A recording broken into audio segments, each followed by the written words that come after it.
Hello everyone, in this video we are going to discuss about the RBI circular. So this is the part 2 of the video. पहले part 1 आ चुका था, अगर आपने नहीं देखा है तो please do watch it. Before starting the video, I would like to tell you about an amazing feature of Olive application, which is the Notes Plus.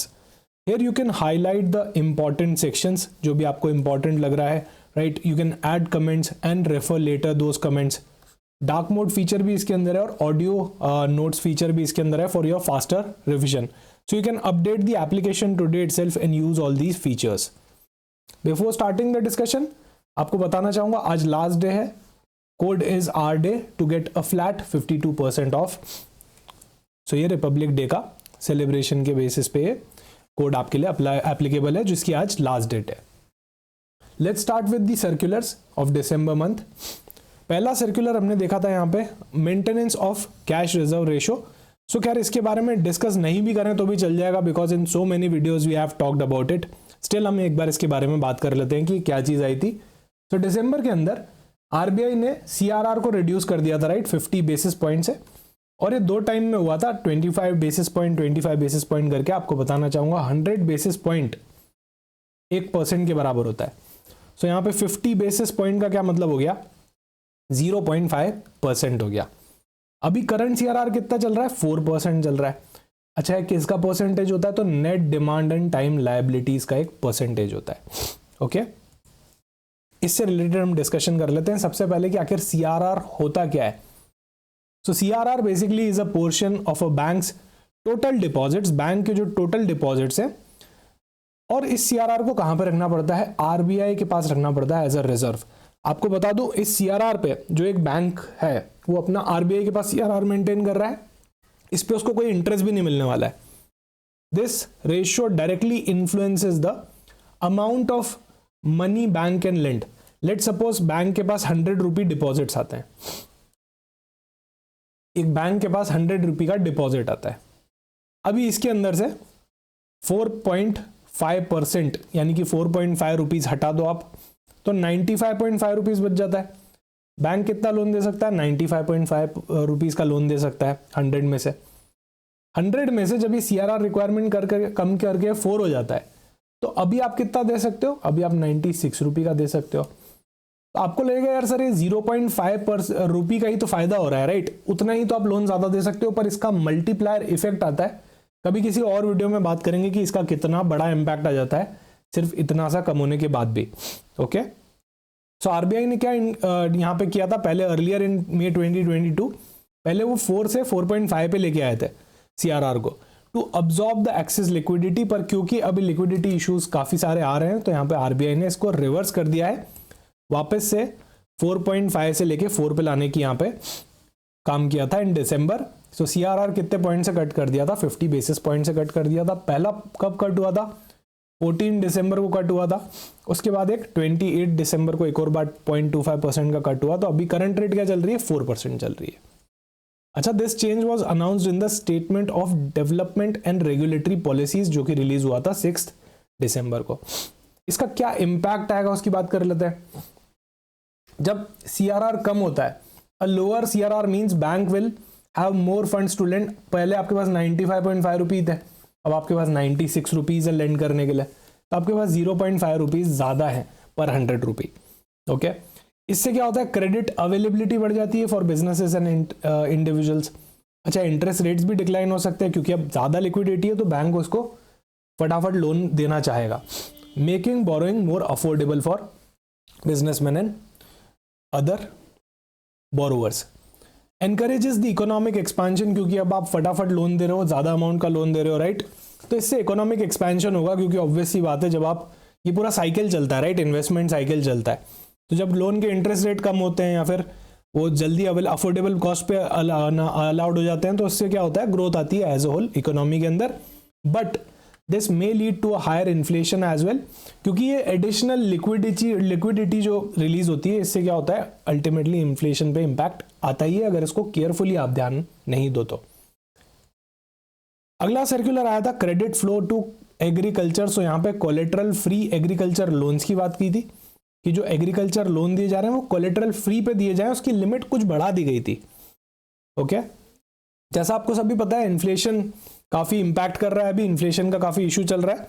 सो उसकी वजह से ओवरऑल इन्फ्लेशन यहाँ पे हाई हो रहा था। तो अब ओवरऑल इन्फ्लेशन हाई है तो यहाँ पे एग्रीकल्चर इनपुट का जो कॉस्ट है वो भी ज़्यादा आ रहा है, राइट। इसके ज़्यादा होने की वजह से जो आपका इनपुट होता है, राइट, एग्रीकल्चर का इनपुट है, वही अगर कॉस्टली हो गया तो फार्मर्स को वहाँ इशू आने लग गया।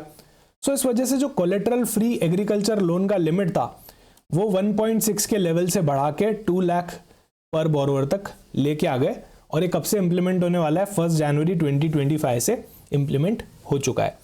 आप सभी को पता है agriculture remains the backbone of Indian economy, right. हमारी 50% क्लोज टू 50% वर्कफोर्स क्या कर रही है, एग्रीकल्चर एक्टिविटीज के अंदर इन्वॉल्व है।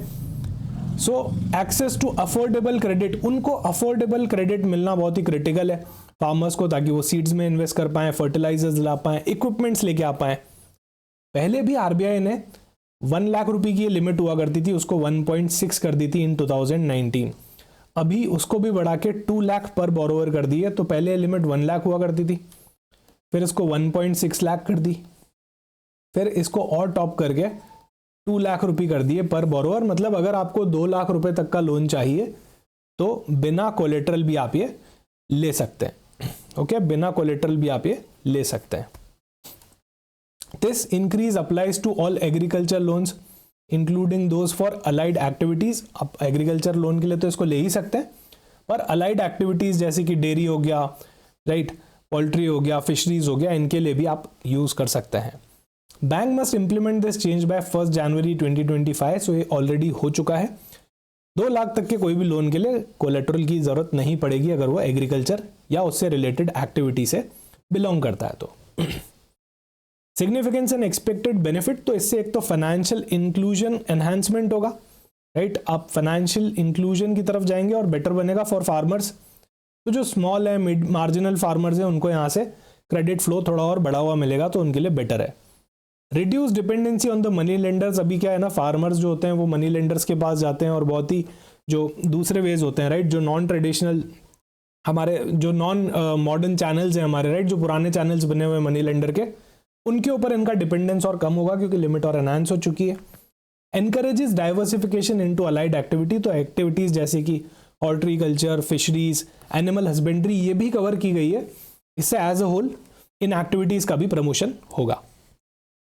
अभी इससे रूरल कंजम्पशन भी इंक्रीज हो सकता है, जिससे आपकी गुड्स एंड सर्विसेज की डिमांड्स बढ़ जाएगी। अभी एक्सपर्ट्स का कमेंट ये है कि यहाँ पे डबल फार्मर इंसेंटिव इनिशिएटिव को ये सपोर्ट करता है। डेफिनेटली, नो डाउट, आपने उनकी लिमिट भी बढ़ा दी है कोलेटरल फ्री की, पर यहाँ पे प्रॉपर मॉनिटरिंग रखना बहुत ही जरूरी है ताकि जो फंड मिल रहा है, क्योंकि वो non collateral, right, collateral free है, उसके पीछे कोई सिक्योरिटी देने की नीड नहीं है, तो वहां पे उसका मिसयूज ना हो जाए, राइट। वो भी यहाँ पे थोड़ा सा उसकी मॉनिटरिंग करना बहुत जरूरी बताया गया था। अगला सर्कुलर आता है unified payment interface, UPI access for prepaid payment instruments through third party application. तो यहाँ पे एक यूपीआई के अंदर बहुत ही अमेजिंग रिवॉल्यूशन किया गया था, राइट। यूपीआई ने ऑलरेडी बहुत सारे रिवॉल्यूशंस किए हैं क्योंकि वो billions of transaction monthly process कर ही रहा है, राइट। अभी यूपीआई ट्रांजैक्शन पहले क्या है ना, अलाउ कैसे होते थे, सिर्फ अलाउ किए जाते थे बैंक अकाउंट के थ्रू। तो आप यूपीआई कर सकते हो, पर कहीं ना कहीं आपका बैकएंड पे बैंक अकाउंट लिंक होना चाहिए। अभी वो बैंक अकाउंट पे तो लिंक है ही, उसको वॉलेट अकाउंट का भी मिल चुका है, ओके। सबसे पहले क्या होता था, पीपीआई होल्डर्स। पीपीआई होल्डर्स क्या होते हैं, बेसिकली प्रीपेड पेमेंट इंस्ट्रूमेंट्स। अभी प्रीपेड पेमेंट इंस्ट्रूमेंट्स क्या हो सकता है, पहले आपने अपना मोबीक्विक के अंदर से फॉर एग्जांपल कुछ बैलेंस डाला उसके वॉलेट में, या पेटीएम वॉलेट में डाल दिया, या अमेजॉन पे के वॉलेट में डाल दिया। वॉलेट में डालने के बाद अभी आप उससे यूपीआई के थ्रू क्या पैसा दे सकते हो, नहीं दे सकते थे अब तक। या तो पेटीएम में है तो फिर पेटीएम से आप सेंड कर रहे हो किसी और वॉलेट को, पेटीएम से पेटीएम वॉलेट में सेंड कर रहे हो, मोबीक्विक से मोबीक्विक के वॉलेट में सेंड कर रहे हो। अभी यूपीआई को बैंक अकाउंट पे तो था ही, उसको पेटीएम, मोबीक्विक और ऐसे जो जितने भी प्रीपेड पेमेंट इंस्ट्रूमेंट्स हैं उन पे भी लगाया जा सकता है। So UPI could be only linked if to the bank account only, right. तो रिस्ट्रिक्शन हो गया एक तरह से कि आप सिर्फ बैंक अकाउंट के अंदर ही यूपीआई लगा सकते हो। अगर अब आपकी कोई फुल केवाईसी प्रोसेस्ड है, अगर आपकी केवाईसी पूरी की हुई है, पीपीआई होल्डर्स, पीपीआई के अंदर आपकी अगर पूरी केवाईसी की हुई है, तो now PPI holder can also link their wallet to third party UPI application. तो अगर मान लो पहले मेरा जी पे था, तो पीछे से for example HDFC bank linked है, तो क्या ऐसा हो सकता था क्या कि जो मेरा मोबीक्विक का वॉलेट है, जो मेरा मोबीक्विक का वॉलेट है, इसको क्या बोलते हैं, PPI बोलते हैं, प्रीपेड पेमेंट इंस्ट्रूमेंट्स। तो ऐसा नहीं हो सकता था कि मेरा जीपे इससे भी लिंक हो जाए और मैं यहां से UPI पेमेंट करूं मेरे जीपे के थ्रू, तो मोबीक्विक का वॉलेट का बैलेंस कम हो जाए। ऐसा नहीं हो सकता था पहले, जो कि अब अलाउ कर दिया गया है, राइट, प्रोवाइडेड दैट आपकी फुल KYC यहाँ पे होनी चाहिए। तो यहाँ पे आपका UPI डायरेक्ट वॉलेट के ऊपर भी काम करना चालू कर जाएगा। ओके, इसके की इम्प्लीकेशंस और बेनिफिट क्या होंगे, तो डेफिनेटली ग्रेटर इंटरऑपरेबिलिटी। इंटरऑपरेबिलिटी का क्या मतलब होता है कि आपका एक UPI एप्लीकेशन मल्टीपल जगह काम आ रहा है, वॉलेट से भी कनेक्ट हो रहा है, बैंक अकाउंट से भी it can also connect, right. Enhances financial inclusion, इससे आपका फाइनेंशियल इंक्लूजन बढ़ रहा है। Boost competition in digital payment, so इससे क्या होगा, बूस्ट होगा आपका कंपटीशन इन डिजिटल पेमेंट। इससे फिनटेक कंपनीज को काफी सारा यहाँ पे बेनिफिट मिलने वाला है, राइट। और PPIs का भी हायर अडॉप्शन होगा डेफिनेटली, क्योंकि अब आप अपने वॉलेट को भी यूज कर सकते हो to make UPI payments. Next is reporting platform for transaction undertaken to hedge price risk of gold. तो अभी ये तो समझ में आ रहा है कि कोई रिपोर्टिंग प्लेटफॉर्म बनाया गया है for transaction undertaken to hedge. एक तो हेज का क्या मतलब होता है वो हमको समझना बाकी है, राइट। हेज का क्या मतलब होता है वो हमको समझना चाहिए। यहाँ पे कोई रिपोर्टिंग प्लेटफॉर्म बनाया गया है, सर्कुलर से समझ में आ रहा है, जिससे जो हेजिंग ट्रांजेक्शन हो रहे हैं उसको यहाँ पे आपको रिपोर्ट करना पड़ेगा किसी सेंट्रल अथॉरिटी को, राइट।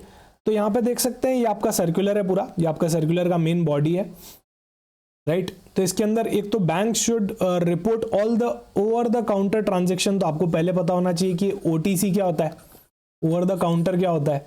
गोल्ड डेरिवेटिव्स, अरे पहले ये तो पता होना चाहिए डेरिवेटिव्स क्या होते हैं। ये सर्कुलर समझने से पहले आपको पता होना चाहिए OTC क्या होता है, डेरिवेटिव्स क्या होते हैं, ठीक है।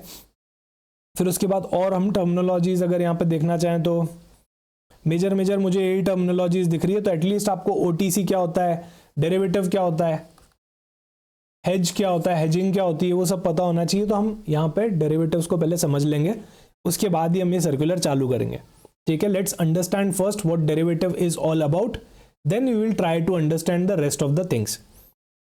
कॉन्सेप्ट ऑफ डेरिवेटिव, तो डेरिवेटिव का कॉन्सेप्ट क्या होता है यहाँ पे, डेरिवेटिव कोई भी ऐसी चीज होती है that can be defined as a financial instrument.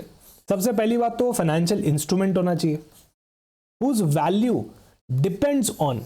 अभी ये फाइनेंशियल इंस्ट्रूमेंट की जो वैल्यू है ये किसी न किसी चीज पे डिपेंड करती है। किस पे डिपेंड करती है, अंडरलाइंग असेट पे डिपेंड करती है, अंडरलाइंग असेट पे डिपेंड करती है। तो अगर इस अंडरलाइंग असेट की वैल्यू में चेंज आया तो इस फाइनेंशियल एसेट की वैल्यू के अंदर भी चेंज आ सकता है। इसका मतलब डेरिवेटिव होता है। डेरिवेटिव क्या हो गया, फाइनेंशियल इंस्ट्रूमेंट हो गया जो किसी अंडरलाइंग असेट के ऊपर बेस्ड है, राइट।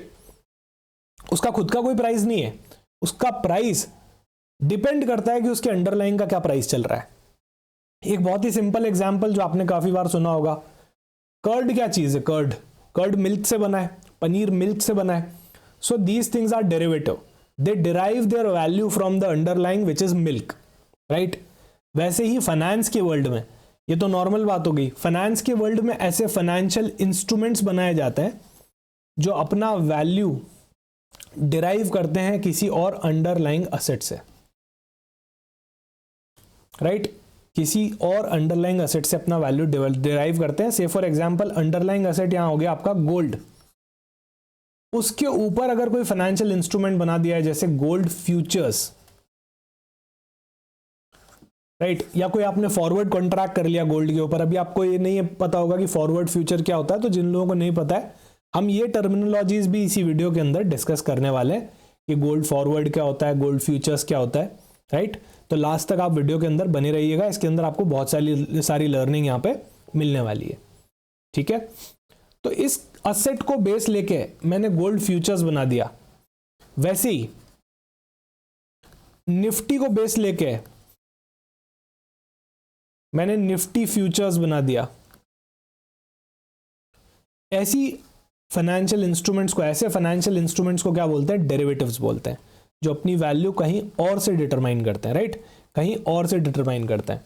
एक सिंपल सा एग्जाम्पल लेते हैं समझने के लिए कि गोल्ड फॉरवर्ड्स और फ्यूचर्स होता क्या है, राइट। तो मान लो I need to buy gold, मुझे यहाँ पे गोल्ड बाय करना है, पर अभी का अभी नहीं करना, मुझे आफ्टर 3 मंथ्स बाय करना है। इससे आपको समझ में आ जाएगा एक तो फॉरवर्ड क्या होता है, एक ये भी समझ में आ जाएगा कि हेजिंग क्या होती है, कि हेज कैसे करते हैं। ओके, सो मान लो मिस्टर ए है, उनको गोल्ड खरीदना है, पर अभी का अभी नहीं खरीदना, आफ्टर 3 मंथ्स खरीदना है, उनके पास अभी पैसे नहीं है, राइट, उनके पास अभी पैसे नहीं है। गोल्ड का करंट प्राइस चल रहा है, करंट मार्केट प्राइस गोल्ड का चल रहा है 80,000 रुपी। उनकी एक्सपेक्टेशन है कि जब तक मैं खरीदूंगा, मतलब आफ्टर 3 मंथ्स, जब तक मैं इसको खरीद पाऊंगा तब तक ये 90,000 का हो जाएगा। मतलब मिस्टर ए को क्या कंसर्न है यहाँ पे कि मैं 80,000 रुपए में आज खरीद सकता हूं, पर आज मेरे पास उतने पैसे नहीं है, या फिर कोई भी XYZ रीजन हो सकता है, पर मैं जब 3 महीने बाद खरीदूंगा तो वो 90,000 का हो जाएगा, 90,000 का हो जाएगा। So what to do today? अब ये रिस्क आ गया, ये रिस्क है, राइट, क्योंकि आप यहां पे क्या करने वाले हो, 80,000 की चीज को 90,000 में खरीदने वाले हो, ऐसा एक्सपेक्टेशन है। तो मिस्टर ए को एक रिस्क लगा कि ये तो 10,000 रुपीज में ज्यादा पे करने वाला हूं, तो मिस्टर ए ने क्या किया, आज ही मिस्टर बी से एक कॉन्ट्रैक्ट कर लिया। कॉन्ट्रैक्ट क्या किया कि 3 महीने बाद मैं तुमसे गोल्ड खरीद लूंगा, I will by gold from you after 3 months at the rate 81,000। तो मिस्टर बी खुश हो गए, क्योंकि मिस्टर बी को लग रहा था कि गोल्ड बढ़ेगा नहीं, या तो उतने पे ही रह जाएगा 80,000 पे, या फिर गिर जाएगा। तो मिस्टर बी ने कहा कि यार ये तो बहुत बढ़िया है कि मैं गोल्ड इनको 81,000 में अभी का अभी सेल कर देता हूँ, राइट, इनको अभी का अभी सेल कर देता हूँ।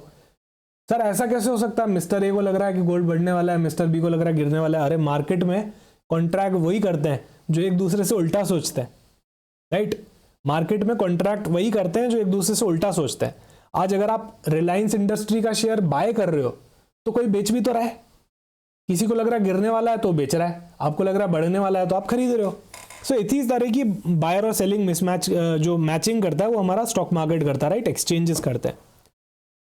तो मिस्टर ए ने आज ही कॉन्ट्रैक्ट कर लिया to buy gold at 81,000 after 3 months. तो क्या मैं बोल सकता हूं कि मिस्टर ए ने अपने आप को प्रोटेक्ट कर लिया? मिस्टर ए ने अपने आप को प्रोटेक्ट कर लिया, आज ही प्राइस लॉक इन कर ली 81,000 की। अब वो फ्यूचर में 90,000 का हो भी गया तो भी मिस्टर ए आज का आज उसको 81, मतलब 3 महीने बाद उसको 81,000 पे खरीद सकता है, राइट। ये कॉन्ट्रैक्ट एक फाइनेंशियल इंस्ट्रूमेंट है। अच्छा, इसका अंडरलाइंग असेट क्या हो गया? यार तुम किसको बेस लेके कॉन्ट्रैक्ट कर रहे हो? गोल्ड को बेस लेके कॉन्ट्रैक्ट कर रहे हो, gold is your underlying asset. ये जो कॉन्ट्रैक्ट है ये एक फाइनेंशियल इंस्ट्रूमेंट है और ये एक डेरिवेटिव है। ये कॉन्ट्रैक्ट किससे डिराइव कर रहा है? वैल्यू अपनी गोल्ड से कर रहा है, इसी को बोलते हैं डेरिवेटिव, राइट। इसको बोलते हैं फॉरवर्ड कॉन्ट्रैक्ट। क्या बोलते हैं? Forward contract. तो फॉरवर्ड कॉन्ट्रैक्ट एक तरह का क्या होता है? डेरिवेटिव कॉन्ट्रैक्ट होता है यहाँ पे, राइट। तो इसके अंदर हमने क्या क्या समझ लिया? एक तो फॉरवर्ड कॉन्ट्रैक्ट क्या होता है, डेरिवेटिव क्या होता है, अंडरलाइंग एसेट क्या होती है और हेजिंग क्या होती है। ये क्या किया मिस्टर ए ने? हेजिंग कर ली, आज ही प्राइस को लॉक कर ली।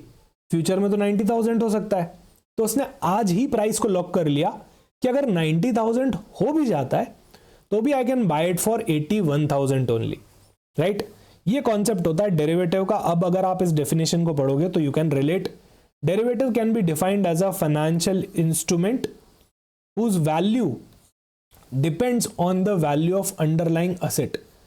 इसकी वैल्यू किसी अंडरलाइंग असेट के ऊपर डिपेंड करती है, राइट। अभी आपको लगा होगा सर फॉरवर्ड तो समझ में आ गया, पर व्हाट इज फ्यूचर? अरे दोनों एक जैसे ही होते हैं, दोनों में थोड़ा सा फर्क होता है, समझ लेते हैं। ओके, फॉरवर्ड जो होता है वो ओवर द काउंटर होता है। ओवर द काउंटर और एक्सचेंज ट्रेडेड क्या होता है हम थोड़ी देर में समझते हैं। अभी आप ये समझ लो कि फ्यूचर्स जो होता है वो रेगुलेटेड होता है, कोई ना कोई एक्सचेंज होता है, जैसे NSE हो गया, BSE हो गया। अगर आप किसी एक्सचेंज के पास जाके कोई कॉन्ट्रैक्ट ले रहे हो, डेरिवेटिव कॉन्ट्रैक्ट ले रहे हो, तो फ्यूचर्स कॉन्ट्रैक्ट है, राइट। और अगर आप किसी से कस्टमाइज कर रहे हो, जैसे कि मिस्टर ए एक्सचेंज के पास चले जाते हैं तो वो फ्यूचर्स लेते हैं, पर वो तो किसके पास गए, मिस्टर बी के पास गए और टेबल पे बैठ के, काउंटर पे बैठ के एग्रीमेंट कर लिया कि सर काउंटर पे बैठ के बात कर लेते हैं ओवर द काउंटर। इसका नाम में क्या है देखो, over the counter. So table पे बैठ के बात की गई है, मतलब ये कोई एक्सचेंज ब्रोकर बीच में नहीं है, इसके डायरेक्ट कॉन्ट्रैक्ट कर लिया, मैंने आपसे कॉन्ट्रैक्ट कर लिया गोल्ड के लिए, ये ओवर द काउंटर कॉन्ट्रैक्ट हो गया। पर आप भी एक्सचेंज के पास गए, मैं भी एक्सचेंज के पास गया, वो एक्सचेंज ट्रेडेड हो गया, वो फ्यूचर्स हो गया। तो मैं बोल सकता हूं जो फॉरवर्ड होता है वो हाईली कस्टमाइज्ड होता है। ए और बी ने अपने एग्रीमेंट अपने हिसाब से, अपनी जरूरतों के हिसाब से उसको कस्टमाइज कर दिया। पर जो फ्यूचर कॉन्ट्रैक्ट होता है वो स्टैंडर्डाइज्ड होता है। आप एनएससी बीएससी पे जाके ये नहीं बोल सकते कि नहीं मेरे को तो इतने रुपए का ही कॉन्ट्रैक्ट चाहिए, नहीं भाई वो नहीं बैठा है, उसके पास करोड़ों लोग आ रहे हैं, right. Look at the crowd number of contracts जो एनएससी पे डेली होता है। ओके एक बार सर्च करना कि वर्ल्ड्स लार्जेस्ट प्लेटफॉर्म कौन सा है डेरिवेटिव्स के लिए in terms of number of trades, तब आपको पता चलेगा एनएससी का कितना बड़ा वॉल्यूम है, राइट। तो वो एक एक को कस्टमाइज करने के लिए नहीं बैठा है, वो तो सीधा बोल देगा कि इतने का है, इतने का खरीदना है तो खरीदो, राइट, इतने का खरीदना है तो खरीदो, मिनिमम इतने लॉट लेने पड़ेंगे, तो यहां पे लॉट साइज होता है। आप अपने हिसाब से जाके नहीं खरीद सकते कि मेरे को तो 5,000 का दे दो, मेरे को तो 10,000 का दे दो, नहीं, लॉट ही 1 लाख का है for example, lot he 1 lakh का, खरीदना है तो 1 लाख का खरीदो। अच्छा 1,50,000 का दे दो, नहीं, या तो 1 लाख का ले लो, या 2 लाख का ले लो, या 3 लाख का ले लो, 1 लॉट ले लो, 2 लॉट ले लो, या 3 लॉट ले लो, इस तरह से चलता है। पर यहां पे आप कस्टमाइज कर सकते हो। अच्छा लिक्विडिटी इशू कहां पे आता है, यहां पे आता है फॉरवर्ड के अंदर, राइट, क्योंकि यहां पे तो 2 ही पार्टी इन्वॉल्व थी ना, मिस्टर ए और मिस्टर बी। अब फिर मुझे कोई तीसरी पार्टी पकड़नी पड़ेगी, मिस्टर सी, उसको नहीं समझ में आया तो मिस्टर डी। यहां पे तो एक्सचेंज बैठा है, उसके पास तो already there are crores of people, right, जो कि इसके अंदर डेफिनेटली वैल्यू ऐड कर सकते हैं। तो यहां पे फ्यूचर्स के अंदर लिक्विडिटी काफी हाई रहती है, क्योंकि बीच में एक बहुत ही स्ट्रॉन्ग प्लेयर बैठा है जो ट्रांजैक्शन को फैसिलिटेट करवा रहा है। ओके काउंटर पार्टी रिस्क, यहां पे मिस्टर ए ने मिस्टर बी से कॉन्ट्रैक्ट किया है, हो सकता है मिस्टर बी डिफॉल्ट कर दे, मिस्टर बी बोल दे कि नहीं मैं तो नहीं दे रहा 81,000 में आफ्टर 3 मंथ्स, वो बोल दे कि नहीं मैं तो नहीं दे रहा, तो वो अपना कॉन्ट्रैक्ट नहीं ऑनर करें, ऐसा हो सकता है। फ्यूचर्स में वैसा नहीं हो सकता, क्योंकि यहां पे आपसे मार्जिन लिया जाता है, ऐसे ही आप डायरेक्टली डिफॉल्ट नहीं कर सकते, क्योंकि बीच में एक एक्सचेंज है, मिस्टर ए और मिस्टर बी के बीच में एक एक्सचेंज आ गया है, राइट। तो ये एक्सचेंज इंश्योर करता है कि आप कोई भी काउंटर पार्टी डिफॉल्ट नहीं करे, राइट। प्राइसिंग की इसमें इनएफिशिएंसीज हो सकती है, पर क्योंकि यहाँ पे एक्सचेंज इन्वॉल्व है तो यहाँ पे इनएफिशिएंसीज नहीं हो सकती है। Credit risk and margin requirement, forward के अंदर कोई भी मार्जिन रिक्वायरमेंट नहीं होता है, पर फ्यूचर्स के अंदर मार्जिन ट्रेडिंग और लेवरेज पॉसिबल होता है।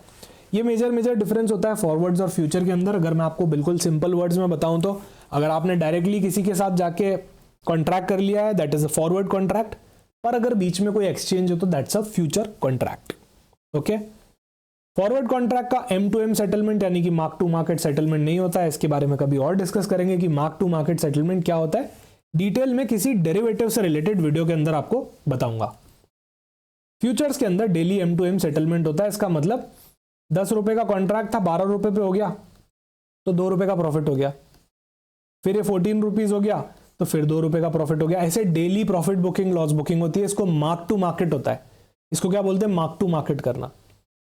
फॉरवर्ड के अंदर डिलीवरी बेस्ड जनरली सेटलमेंट होता है, राइट, और यहाँ पे कैश सेटलमेंट होता है, यहाँ पे कोई भी डिलीवरी सेटलमेंट नहीं होता। फ्यूचर्स के अंदर एक्सचेंज नहीं बैठा सबको डिलीवर करने में कि ये लो तुम्हारा 2 किलो गोल्ड, ये लो तुम्हारा 1 किलो गोल्ड, ऐसे नहीं चलता, राइट। और नेट सेटलमेंट चलता है कि अच्छा आपने 10,000 रुपए का कॉन्ट्रैक्ट लिया था, अभी वो 15,000 का हो गया तो ये आपके 5,000 रुपए पकड़ो, सर मेरे को तो गोल्ड ही चाहिए, नहीं फ्यूचर्स में नहीं हो सकता, फिर आप फॉरवर्ड के अंदर चले जाओ, फ्यूचर्स में नहीं हो सकता, राइट।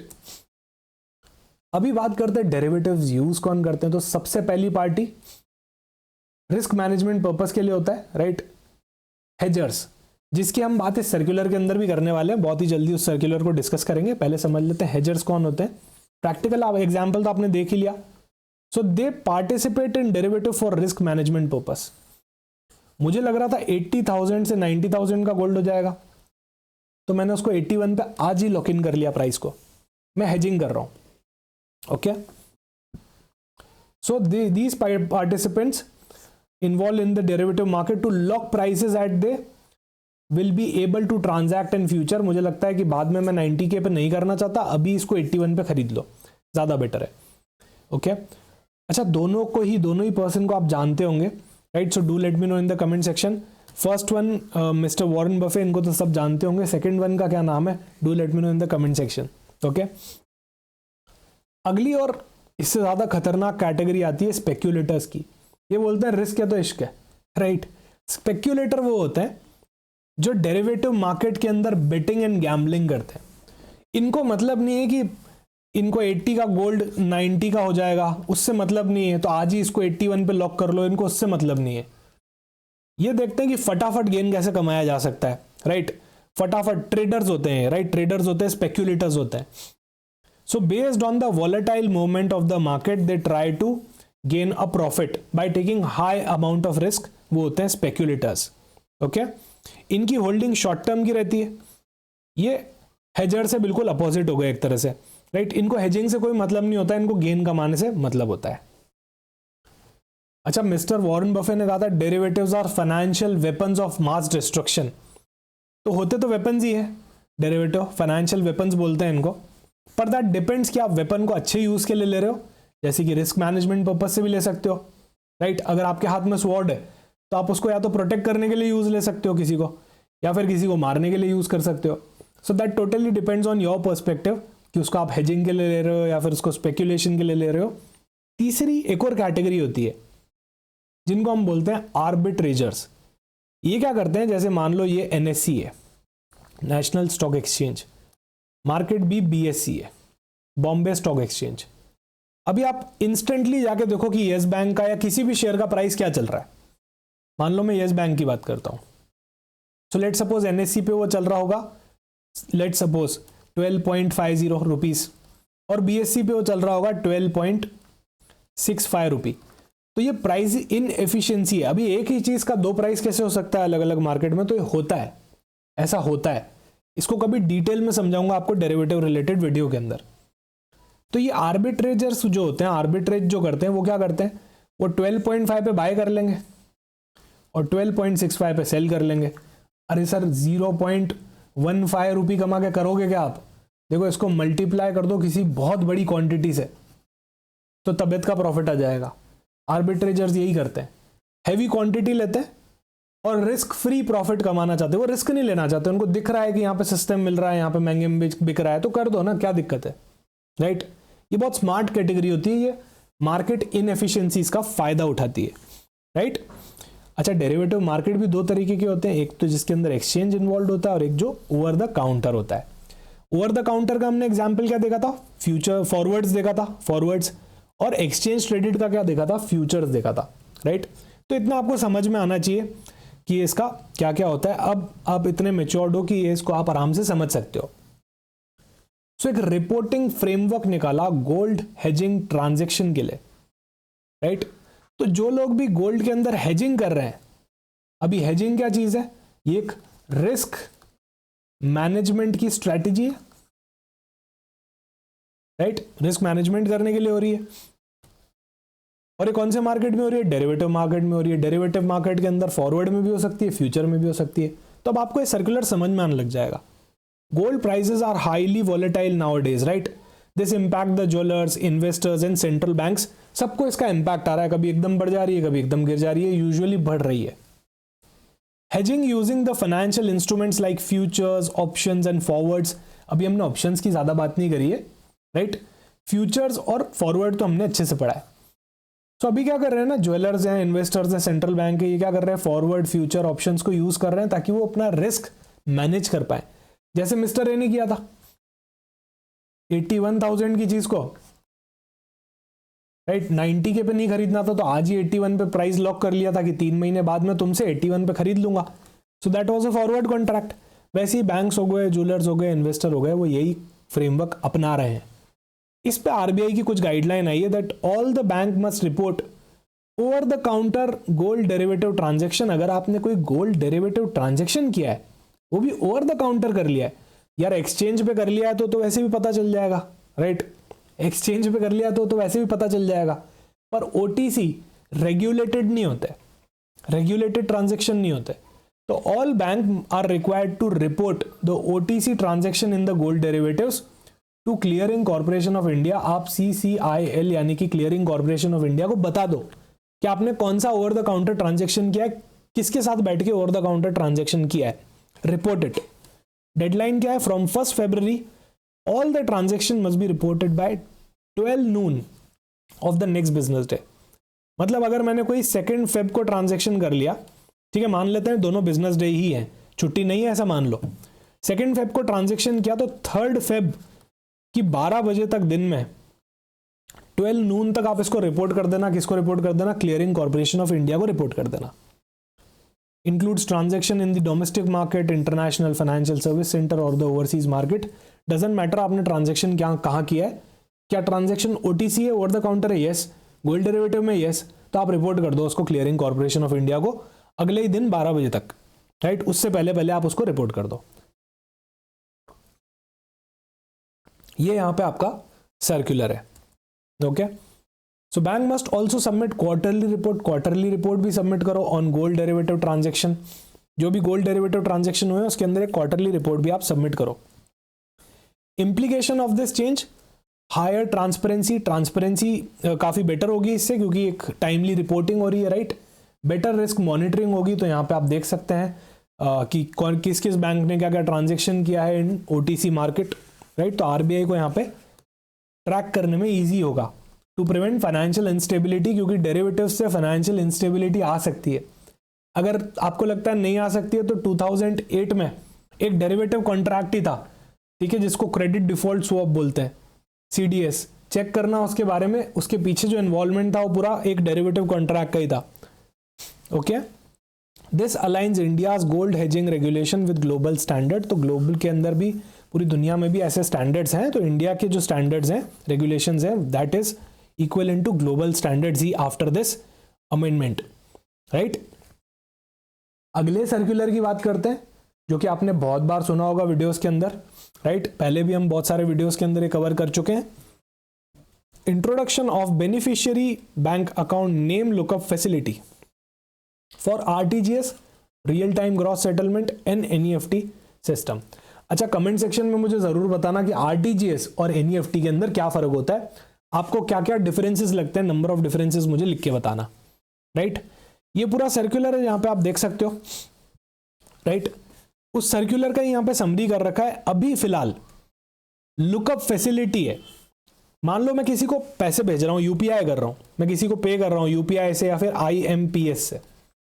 सो ऐसे केसेस में जैसे ही मैं उसका अकाउंट नंबर डालता हूं, राइट, तो एक लुकअप फैसिलिटी वर्क करती है। वो CBS सिस्टम में जाके उसका नेम फेच करके दे देगी कि उसका क्या नाम है। तो मान लो मैंने अकाउंट नंबर डाला 001234, सो लिखा हुआ आ गया कि अच्छा है प्रतीक का अकाउंट है। सो जब मैं पे कर रहा हूं तो मुझे एक एडिशनल सेटिस्फैक्शन मिल रहा है, राइट, एक अश्योरेंस मिल रही है कि मैं सही पर्सन को पे कर रहा हूं। अकाउंट नंबर तो गलत भी हो सकता है, कितनी बार आपने एक आध डिजिट भी इधर उधर कर दिया तो गलत हो जाएगा, तो गलत होगा तो किसी और का नाम दिखने लग जाएगा। यहां से आप कंफर्म हो गए कि अच्छा ये प्रतीक का ही अकाउंट है जिसको मैं पे कर रहा हूं, राइट। तो ये लुकअप फैसिलिटी अभी अवेलेबल है IMPS में और UPI ट्रांजेक्शन के अंदर, पर सरप्राइजिंगली RTGS में और NEFT में अवेलेबल ही नहीं है, जबकि आपको पता है RTGS तो होते ही 2-2 लाख रुपए से ऊपर के, राइट। तो जहां हाई टिकट वैल्यू है वहीं ये फैसिलिटी नहीं है। तो इस चीज को लेके RBI ने क्या करा कि इस चीज को फिक्स कर दिया। यहां पे RBI ने मैंडेट कर दिया बैंक्स को to introduce a beneficiary account name lookup facility. RTGS और NEFT के अंदर अगर कोई अकाउंट नंबर डाल रहा है तो बेनिफिशियरी का नाम लिखा हुआ आ जाना चाहिए ऑटोमेटिकली CBS सिस्टम के थ्रू, राइट, ताकि सामने वाला वेरीफाई तो कर पाए। आज मैंने कोई अकाउंट नंबर गलत टाइप कर दिया तो गया ही नहीं वहां पे प्रतीक के अकाउंट में, राइट। सो ये सारी प्रॉब्लम्स आ रही थी RTGS में, NEFT में बहुत सारे एरर होते थे। फिर उन ट्रांजेक्शन को बैठ के रिवर्स करो, बैंक जाओ, एप्लीकेशन दो, कितनी बार होते थे कितनी बार नहीं होते थे। So in order to clean up this mess, this circular came into picture, जहां पे कर दिया लुकअप फैसिलिटी लेके आ गए। So the national payment corporation of India will oversee the development and onboarding of banks into this system. NPCI इसको oversee कर रहा है, right? और ये 1 अप्रैल 2025 से इंप्लीमेंट करना सारे ही बैंक्स के लिए मस्ट है। ओके, ये मस्ट है कि आपको इंप्लीमेंट इसको यहां पे करना ही पड़ेगा। ओके, अच्छा कैसे वर्क कैसे करेगा? So when making an RTGS और NEFT transaction, the remitter enters the account number and the IFSC code. जैसे आप अकाउंट नंबर डालोगे, आईएफएससी कोड डालोगे, बैंक का सिस्टम क्या करेगा, अपने आप बेनिफिशियरी का नाम फेच करके दे देगा उनके कोर बैंकिंग सॉल्यूशन से, राइट। सो जो रेमिटर है, जो पे कर रहा है, पेयर है, वो वेरीफाई तो कर पाएगा एटलीस्ट नाम बिफोर इनिशिएटिंग द ट्रांजैक्शन। इससे क्या होगा, एरर्स बहुत कम हो जाएंगे, राइट। एरर्स बहुत यहाँ पे कम हो जाएंगे, और अगर नाम नहीं लिखा हुआ आ रहा है तो फिर वहां पे रेमिटर को एक रेड फ्लैग मिल जाएगा डेफिनेटली कि इस पे करना चाहिए या नहीं करना चाहिए पेमेंट। ओके, बैंक को यहाँ पे डिटेल लॉग्स भी मेंटेन करने पड़ेंगे for all the lookup facility and response. इसके इम्पैक्ट और बेनिफिट क्या होंगे, तो एक तो यहाँ पे फ्रॉड कम हो जाएंगे, मिसडायरेक्टेड पेमेंट्स कम हो जाएंगे, बैंक का भी इस एरिया के अंदर काम थोड़ा सा कम हो जाएगा। इंप्रूव ट्रस्ट एंड सिक्योरिटी, यहाँ पे और ट्रस्ट और सिक्योरिटी एनहांस होगा। ऑब्वियसली बात है, दोनों हाई वैल्यू ट्रांजैक्शन के नेचर के रखते हैं, आरटीजीएस और एनईएफटी, यहाँ तो ये फैसिलिटी होनी ही चाहिए थी, right. Reduces transaction failure and disputes, यहाँ पे डिस्प्यूट्स भी कम होंगे, ट्रांजैक्शन फेलियर्स भी कम होंगे, और यूजर का एक्सपीरियंस बेटर बनेगा, जो भी यूपीआई और आईएमपीएस के अंदर तो अच्छा एक्सपीरियंस सबका है ही, राइट। चैलेंजेस इसके इंप्लीमेंटेशन में, तो बैंकिंग के सिस्टम के लिए कॉम्प्लेक्सिटी है, right. Linking all the banks to its facility will require a technical update, यहाँ पे टेक्निकल अपडेट्स की रिक्वायरमेंट रहेगी, यहाँ पे पोटेंशियल डिले भी हो सकते हैं हाई वॉल्यूम ऑफ ट्रांजैक्शंस को देखते हुए, राइट। हर बार वो ट्रांजैक्शन फेच करेगा, जाके लुकअप करेगा पूरे सिस्टम में, so obviously it will consume some time considering the large amount of data India is having in terms of number of transaction in NEFT and RTGS, right. और data privacy यहाँ पे strictly protocol ensure करने पड़ेंगे ताकि data privacy बनी रहे। अगला circular आता है government debt relief scheme. Okay, government debt relief scheme के बारे में पहले समझते हैं understanding the debt relief scheme के बारे में, डीआरएस के बारे में। State government and central government frequently announce loan waivers. जो स्टेट गवर्नमेंट है, सेंट्रल गवर्नमेंट है, ये क्या करते रहते हैं, लोन को वेव करते रहते हैं फ्रीक्वेंटली, ताकि क्या मिले, रिलीफ मिलता रहे बोरोवर्स को, राइट। और ये सबसे ज्यादा कहाँ होता है, एग्रीकल्चर और स्मॉल बिजनेसेस के अंदर होता है। Now while this schemes provide economic relief, ये नो डाउट इकोनॉमिक रिलीफ तो देती हैं, पर क्रेडिट डिसिप्लिन, एक क्रेडिट का डिसिप्लिन होता है ना, कि अगर आपने क्रेडिट लिया है तो टाइमली चुकाया है, वो खराब होता हुआ यहाँ पे देखने को मिल रहा है, राइट। और मॉरल हजार्ड का भी एक प्रॉब्लम होता है कि सामने वाला इंटेंशनली ऐसा करने लग जाए, इंटेंशनली ही ना चुकाने लग जाए, क्योंकि पता है कि डेट रिलीफ स्कीम बनी हुई है, नहीं चुकाऊंगा तो कोई ना कोई वेव कर देगा सेंट्रल गवर्नमेंट स्टेट गवर्नमेंट में आके। ये सारी प्रॉब्लम यहाँ पे देखने को मिली थी, राइट। तो एक तो बैंक का डिसिप्लिन ब्रेक हो रहा था, क्रेडिट डिसिप्लिन, एक बैंक के अंदर डिले हो रहा था रिकवरीज के अंदर। Bank often wait for government funds to instead of pursuing the repayment. तो यहाँ पे गवर्नमेंट बैंक्स क्या करते थे, वेट करते थे गवर्नमेंट का कि government fund they instead of pursuing the repayment, क्योंकि बैंक को भी पता है ना कि अगर पैसा नहीं आ रहा है तो गवर्नमेंट दे देगी, राइट। सो ये बहुत ही बड़ा एक कॉन्फ्लिक्ट ऑफ इंटरेस्ट मैं कहूंगा, plus financial burden on government, कि गवर्नमेंट क्यों इतना स्ट्रेन ले रही है एडिशनल, राइट, कि वेव करना है, ये करना है, वो भी इन एवरी केस। सो ऐसी चीज़ों को देखते हुए यहाँ पे नया सर्कुलर आया, regulated entities like banks and NBFC must follow strict prudential norms. जो आपके प्रूडेंशियल नॉर्म्स बने हुए हैं उनको स्ट्रिक्टली फॉलो कर लो यार, before participating in the DRS. Directly DRS में मत आओ, पहले अपने प्रूडेंशियल नॉर्म्स को स्ट्रिक्टली फॉलो करो, राइट। ये कब से एप्लीकेबल हो गया, 31 दिसंबर 2024 से एप्लीकेबल हो गया। इसमें है मॉडल ऑपरेटिंग प्रोसीजर। सो यहाँ पे एमओपी बने हुए, मॉडल ऑपरेटिंग प्रोसीजर बने हुए कि आपको कैसे ऑपरेट करना है, right. That has been shared with the state governments to standardise the DRS execution. अभी इंडिया में इतने सारे स्टेट्स हैं, कहाँ पे क्या क्या कर लेंगे, सो बेटर है ना सबको सेम लाइन पे लेके आओ। पहले सब ऑन द सेम पेज तो होने चाहिए ना। तो उसको करने के लिए एक मॉडल ऑपरेटिंग प्रोसीजर निकाला, जैसे एसओपीज होती है, स्टैंडर्ड ऑपरेटिंग प्रोसीजर, राइट। एक एसओपी बनी हुई होती है, एक काम को करने का तरीका होता है, तो सब स्टेट गवर्नमेंट अपने अपने हिसाब से काम ना करने लग जाए, इसके लिए एक एमओपी बनाया गया, मॉडल ऑपरेटिंग प्रोसीजर, और सारे स्टेट गवर्नमेंट्स को दे दिया गया। Key directive for bank and NBFC, so they must mandatorily prudential treatment for waived loans. So any loan waiver will be treated as compromise settlement. सबसे पहले तो compromise settlement की बात की गई. कोई भी लोन वेवर किया है उसको क्या ट्रीट किया जाएगा? कॉम्प्रोमाइज सेटलमेंट ट्रीट किया जाएगा अंडर एक फ्रेमवर्क आया था उसके under, right. So requires bank to set aside provision for potential losses. जैसा ही ऐसा हुआ है सबसे पहले आप क्या कर लो? प्रोविजन बना लो. Full coverage of loan outstanding, so DRS should cover the entire outstanding loan. उसमें प्रिंसिपल और इंटरेस्ट दोनों आ गया. Partial payments will require bank to continue the classify the remaining loan as non performing asset. तो जो partial payments है उसके अंदर आप अपने एडिशनल जो आपके जो नॉर्मल क्राइटेरिया होता है एनपीए का वो आप लगाते जाओ. टाइम बाउंड इम्प्लीमेंटेशन की यहाँ बात करी. Government must settle the payment with in 60 days. आप अनसर्टेनिटी मत दो, 60 दिन के अंदर क्या करो? क्लेम को सेटल कर दो एक टाइम बाउंड मैनर के अंदर, राइट. तो यहाँ पे एक टाइम बाउंड मैनर में काम करने की बात की गई है. Consultation before announcing the DRS, तो state government directly DRS announce मत करो, पहले कंसल्ट कर लो बैंक से before launching any kind of DRS scheme. This ensures proper alignment with the financial policies and prevents ad hoc weavers.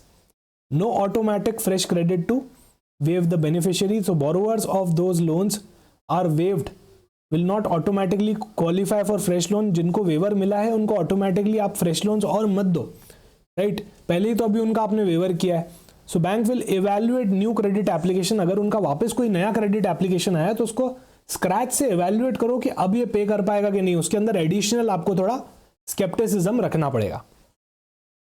100% provisioning for delayed government payments. अगर एक government settle नहीं कर पा रही है विद इन 90 डेज तो यहाँ ऐसे केस में एक बैंक को 100% प्रोविजनिंग बना लेनी चाहिए.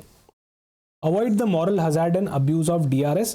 तो यहाँ पे कुछ ऐसे मेजर्स भी लाए गए कि ये तो लास्ट रिसोर्ट है DRS करना, लोन वेव करना तो लास्ट रिसोर्ट होना चाहिए, राइट. पहला तो होना ही नहीं चाहिए. तो ये सारे यहाँ पे अपडेट्स किए गए थे. अभी इसका इम्पैक्ट और बेनिफिट क्या होगा? तो एक तो जो क्रेडिट डिसिप्लिन जो चला गया था ऐसी चीजें होने की वजह से वो वापस आ जाएगा, right. Prevents reckless financial spending, ये रेकलेस ही है, right, careless. Protect banking sector stability, से स्टेबिलिटी बेटर रहेगी. इनकरेजेस द रिस्पॉन्सिबल लेंडिंग, एक रिस्पॉन्सिबल लेंडिंग का इन्वायरमेंट यहाँ पे बनेगा. चैलेंजेस, पॉलिटिकल इंटरफेरेंस आ सकता है इससे और डिले आ सकता है, राइट, क्योंकि काफ़ी सारे लोग are not happy with this decision कि हमारे लोन वेव नहीं होंगे अब से.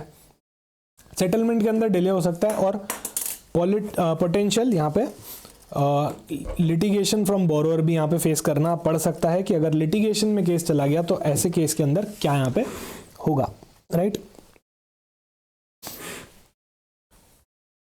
अब बात करते हैं कुछ MCQs की, राइट. सो इतने सारे जो हमने सर्कुलर्स देखे उसके ऊपर बेस्ड हम कुछ MCQs कर लेते हैं फॉर बेटर क्लैरिटी, राइट, ताकि यहाँ पे चेक हो जाएगा कि आपको सारी चीजें याद आ रही है या नहीं आ रही है अभी तक जो हमने पढ़ी. So as per the RBI circular issued in December 24, the cash reserve ratio was reduced in 2 phases. What is the final effective CRR rate जो अभी प्रिवेल कर रही है, राइट. तो ये तो बहुत ही सिंपल हो गया. हमने मल्टीपल टाइम्स इसको फाइनेंशियल अवेयरनेस वाली सीरीज के अंदर भी डिस्कस किया है, okay. The correct rate of CRR here is 4%. Earlier it use to be 4.5%. इसको 0.25 करके 2 बार यहाँ पे रिड्यूस किया गया है, राइट. तो करंट क्या हो गई है? 4% हो गई है. इसका प्राइमरी ऑब्जेक्टिव क्या था? क्यों इसको 50 बेसिस पॉइंट से रिड्यूस कर लिया था? क्या इन्फ्लेशनरी प्रेशर था, लिक्विडिटी की जरूरत थी, रिस्ट्रिक्ट एक्सेसिव क्रेडिट ग्रोथ, और to comply with the Basel 3 norms, या फिर increase in the foreign exchange reserve? क्या सही आंसर होना चाहिए इसका? जब मैं क्वेश्चन पढ़ रहा हूं so please try to attempt that in the comment section itself, okay. आप ट्राई कीजिए कि आप बता पा रहे हैं कि नहीं बता पा रहे हैं. इसका सही आंसर यहाँ पे होना चाहिए लिक्विडिटी एनहांस करने के अंदर, क्योंकि काफी सारा लिक्विडिटी प्रेशर बैंकिंग चैनल के ऊपर ऑलरेडी आ रहा था, इसीलिए रेपो रेट कम करने की जगह यहाँ पे इंस्टेंट बेनिफिट दिया गया CRR स्लैश करके. What is the new limit for collateral free agriculture loan as per the December 2024 circular? आपको पता होगा ये लिमिट पहले 1 लाख थी, फिर इसको बढ़ा के 1.6 लाख कर दिया और फिर इसको और बढ़ा के 2 लाख कर दिया, राइट. तो करंट लिमिट इसकी क्या चल रही है? Option D, 2 lakh rupees. Banks are required to implement new collateral free agriculture loan अच्छा, कब से बैंक को इम्प्लीमेंट करना है? इमीडिएटली जब से सर्कुलर आया था तब से, राइट। तो उसकी एंड डेट क्या दी थी कि कब से इम्प्लीमेंट करना कंपलसरी हो जाएगा? तो जैसा हमने सर्कुलर के अंदर डिस्कस किया था, इम्प्लीमेंटेशन डेट इसकी 1 जनवरी 2025, तो ऑलरेडी इम्प्लीमेंट यहाँ पे हो चुका है।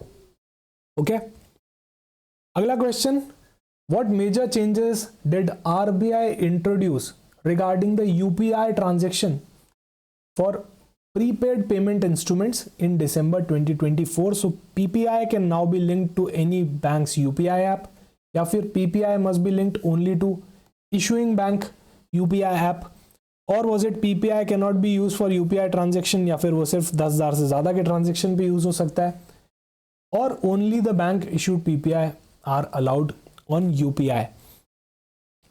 इसका सही आंसर यहां पे क्या होना चाहिए? Do let me know in the comment section. वैसे हमने एक बार फाइनेंस करंट अफेयर्स वाली सीरीज के अंदर भी इस टाइप का क्वेश्चन डिस्कस किया था। इसका सही आंसर यहां पे है फर्स्ट वाला, PPI can now be link to any banks UPI application, right. Under the revised RBI guidelines how UPI transaction from PPI will be authenticated. तो ऑथेंटिकेशन कैसे होगा? ऑथेंटिकेशन जो होता है पीपीआई का वो कैसे होगा? सो आधार बेस्ड ओटीपी के थ्रू होगा, या फिर by using customers existing PPI credential, already आप पीपीआई पे एक पिन डालते होगे उससे होगा, या फिर कोई आधार बेस्ड ओटीपी आएगा, या फिर बायोमेट्रिक से होगा और मैनुअल होगा अप्रूवल बैंक से, या फिर एक one time password normal non Aadhaar based. क्या इसका सही आंसर होना चाहिए? बेसिकली अब आपकी जो यूपीआई ऐप है, थर्ड पार्टी यूपीआई ऐप, मान लो जीपे, वो आपका मोबीक्विक का बैलेंस यहाँ पे यूज कर रही है इस वॉलेट का। इस वॉलेट में से ट्रांजैक्शन होगा यूपीआई ऐप के थ्रू। पहले क्या होता था, इस यूपीआई ऐप को कोई ना कोई बैंक अकाउंट चाहिए रहता था बैकएंड में, अभी वो इस वॉलेट को ही यूज करके यूपीआई पेमेंट कर सकती है। तो इनिशिएट कैसे किया जाए, ऑथेंटिकेट कैसे किया जाए? ये जब यूपीआई ऐप यहाँ तक जाएगी तो एक पासवर्ड देना पड़ेगा। वो पासवर्ड क्या होगा? इसी मोबीक्विक का क्रेडेंशियल होगा, या फिर वो कोई आधार बेस्ड ओटीपी होगा, या कोई नॉर्मल बेस्ड ओटीपी होगा। इसका सही आंसर है यहाँ पे ऑप्शन बी, जो आपका जो मोबीक्विक का वॉलेट है वही इसका क्रेडेंशियल होगा इस ट्रांजैक्शन को ऑथराइज करने के लिए। What is the deadline set by the RBI for bank to implement a beneficiary name lookup facility? जो आरटीजीएस एनईएफटी में लुकअप फैसिलिटी डाली गई है उसका डेडलाइन क्या है, राइट। तो उसका डेडलाइन यहाँ पे 1 अप्रैल 2025 है, राइट। अगला question, how will the beneficiary name lookup facility function in RTGS and NEFT transaction? सो ये बहुत ही सॉर्टेड है। जो सिस्टम होगा वो क्या फेच करेगा, सीबीएस के अंदर उस अकाउंट नंबर को फेच करेगा और लाके देगा, राइट। सो यहाँ पे sender will manually enter the beneficiary name, ये तो बिल्कुल भी पॉसिबल नहीं है। Bank will verify the details of post transaction, know the system will fetch beneficiaries name based on the CBS, right. तो सिस्टम खुद ही चेक करेगा लुकअप फैसिलिटी के अंदर, राइट। लुकअप फैसिलिटी क्या होता है? अगर किसी ने वी लुकअप या एक्स लुकअप लगाया एक्सेल में तो उसको आराम से समझ में आ रहा होगा कि लुकअप फैसिलिटी क्या होता है। बेसिकली जो अकाउंट नंबर है, राइट, ये तो आपने फेच, ये तो डाला आपने, एंटर किया, अब उसका नेम कैसे आएगा? तो एक सेंट्रल डेटाबेस होगा ना, कोर बैंकिंग सिस्टम के अंदर एक डेटाबेस होगा। इस डेटाबेस के अंदर अकाउंट नंबर उसका नाम, अकाउंट नंबर उसका नाम, ये सब लिखा होगा। तो एक लुकअप फैसिलिटी का क्या मतलब होता है? ये अकाउंट नंबर यहाँ पे ढूंढा जाएगा इस सेंट्रल डेटाबेस के अंदर कि कौन सा अकाउंट नंबर है। जैसे ही मिल गया कि अच्छा ये वाला अकाउंट नंबर है, इसके पास में क्या नाम है, वो आपको फेच करके दिया जाएगा। इसी को लुकअप फीचर बोलता है, राइट। अच्छा, according to RBI December 2024 circular, which of the following concern is associated with frequent government debt relief schemes?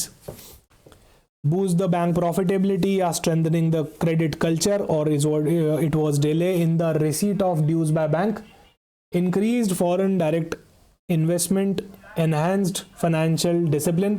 क्या इसका सही आंसर होना चाहिए? That is delay in the receipt due by bank. Under the new RBI guideline, what is the maximum time frame? सबसे maximum time frame क्या मिलेगा government को for settling the dues under DRS? कितने दिन का time दिया गया था यहाँ पे ड्यूज को सेटल करने के लिए? तो यहाँ पे कितने दिन का दिया गया था? 60 डेज का टाइम लिमिट यहाँ पे दिया गया था, okay.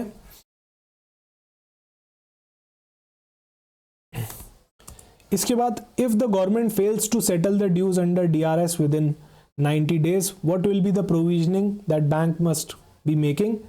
So 100% provisioning is required here, right? 100% यहाँ पे provisioning करने की need पड़ेगी. What is not a requirement under the new RBI guideline for bank participating in DRS? क्या यहाँ पे एक रिक्वायरमेंट नहीं है for bank participating in DRS? तो please do let me know in the comment section कि इसका क्या आंसर होना चाहिए, और फिर हम डिस्कस करेंगे इसको किसी और वीडियो के अंदर. Thank you so much for watching this video. मिलते हैं किसी और वीडियो में.